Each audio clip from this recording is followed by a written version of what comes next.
Hindutva vote हमारा बहुत बरकरार है, बिखरा नहीं है, ऐसे स्पिन दे रहा है भाजपा वाले।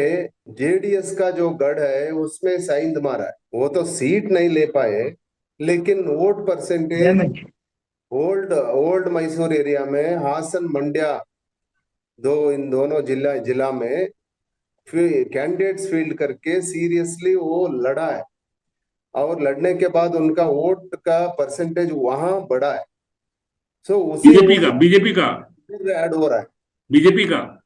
बीजेपी का, बीजेपी 20,000 25,000 ऐसे कुछ लिया है उधर, इसीलिए जेडीएस हार गए। त्रिकोणीय कंटेस्ट हो गया उधर, तीन कोना का कंटेस्ट हो गया। सो तो मैं ऐसे देखता हूँ, बीजेपी ने इन्वेस्ट करा, बीजेपी इज इन्वेस्टेड, वो जानबूझ के कर रहा है, ये लॉन्ग टर्म का गेम है, लॉन्ग टर्म का गेम है। ये जेडीएस गढ़ में ज्यादा से ज्यादा वोट लेना है, और जेडीएस को स्लोली उसको बाहर करना है, खत्म करना। और इसको इसको दो पार्टी का कंटेस्ट करके उसको बदलवाना है।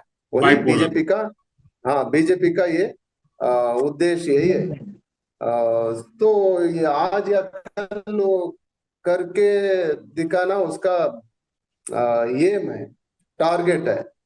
तो वहां बहुत सारे वोट बीजेपी को गया है।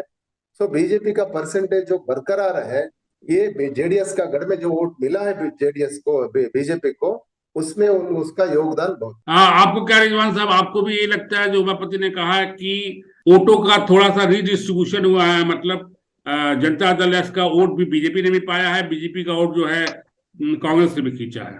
ये उमापति ने सही बात कहा है कि जेडीएस को खत्म करने के लिए जो बीजेपी ने जाल बिछाया है वो लॉन्ग टर्म इन्वेस्टमेंट है।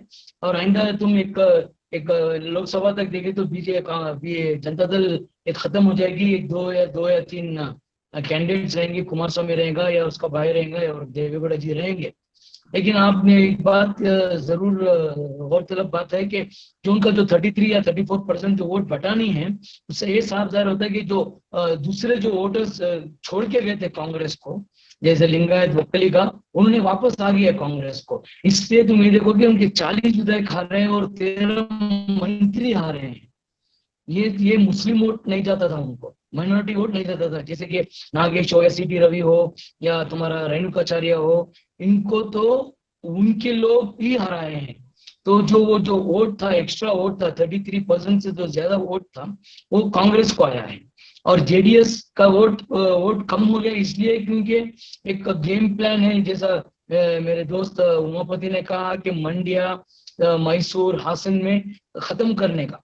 तो बीजेपी का वोट अगर तुम भी खड़े या मैं भी खड़ा, उतने परसेंट वोट मिलते ही मिलते हैं। शिवाजी नगर में एक चंद्रापुर के जो कैंडिडेट खड़ा था वो कांग्रेस का 3 महीने 4 महीने पहले कांग्रेस में था, उसको भी 33% वोट मिले हैं। वो हारा है, बेशक हारा है, 25,000 वोट हारा है, लेकिन 33% वोट मिला है। इससे पहले जब एक मुमताज अली खान बोल के एक लीडर थे बीजेपी में, शिवराज आलवा और रोशन बेग के खिलाफ काम किए थे, उस टाइम पे उनको 30,000 वोट मिले थे जयमाल से, जो बीजेपी का वोट था। चाहे वो मुसलमान हो या कोई भी खड़ो, अगर बीजेपी है तो बीजेपी का वो जो वोट है, उनकी आइडियोलॉजी का वोट स्प्लिट नहीं होगा।